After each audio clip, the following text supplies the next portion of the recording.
சிவா எப்படியாவது இங்கேருந்து சிந்துவ ஹாஸ்பிட்டல் கூட்டு போணும். அப்படி கூட்டு போனா தான் வந்து சிந்துவ காப்பாத்த முடியும் அப்படின்னு சொல்லிட்டு நினைக்கிறாங்க. உடனே சிந்துவ சிவா அங்கேருந்து கூப்பிட்டு போக ட்ரை பண்றாங்க. அந்த நேரத்தில இங்க ஸ்னேகாவோட அடியாட்கள் எல்லாம் அந்த இடத்துக்கு வந்துட்டு சிந்துவும், சிவாவும் அந்த இடத்துல இருந்து போகக்கூடாது அப்படின்னு சொல்லிட்டு ஸ்னேகா சொன்னதுனால, அவங்க 2 பேத்தையும் அடிச்சு கொல்ல பார்க்குறாங்க. ஆனா சிவா எப்படியோ அவங்க கிட்ட இருந்து சண்டை போட்டு சிந்துவ காப்பாத்த முயற்சி பண்ணிட்டு இருக்கிறாங்க.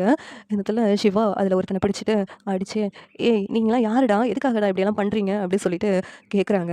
அவங்க வந்து உண்மைய சொல்ல மாட்டேன் அப்படின்னு சொல்லிட்டு நின்னுட்டுருக்காங்க. "இங்க பாரு உண்மைய சொல்லல, அப்புறம் நான் உன்ன என்ன பண்ணுவேன்னு தெரியாது" அப்படின்னு சொல்லிட்டு சிவா அவங்கள அடி அடின்னு அடிச்சிட்டு இருக்காங்க. உடனேவும் அந்த ஆள் உண்மைய சொல்லிடுறான். "ஸ்னேகா தான் இப்படிலாம் பண்ண சொன்னது" அப்படின்னு சொன்னதும் சிவா இருந்துட்டு ஷாக் ஆயிட்டு இருக்காங்க. அப்பனா சிந்துவ மேலேருந்து தள்ளி விட்டதும் அந்த ஸ்னேகா தானா?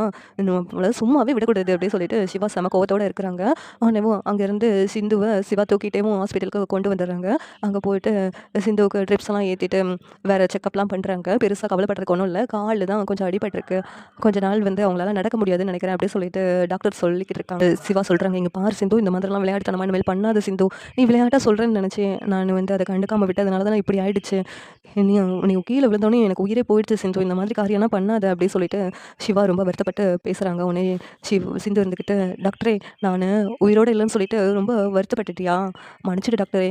ஆனா நீ சொன்னல்ல, நான் செத்து போனேன்னா உன்னுடைய அவமானம் எல்லாமே போயிடும்னு சொன்னேன்ல. அப்புறம் எதுக்கு டாக்டர் என்ன நினைச்சு வருத்தப்பட்ட?" அப்படி சொல்லிட்டு சிவா கிட்ட சிந்து கேட்குறாங்க. உடனே சிவா எந்த பதில் சொல்லாம அமைதியா நின்னுட்டு இருக்காங்க. இந்த சீரியல் எப்படி இருந்தா நல்லாயிருக்கும் நீங்க நினைக்கிறீங்கன்னு கமெண்ட் பண்ணுங்க. இந்த வீடியோ பிடிச்சிருந்தா லைக் பண்ணுங்க, ஷேர் பண்ணுங்க, சப்ஸ்கிரைப் பண்ணுங்க. Thank you.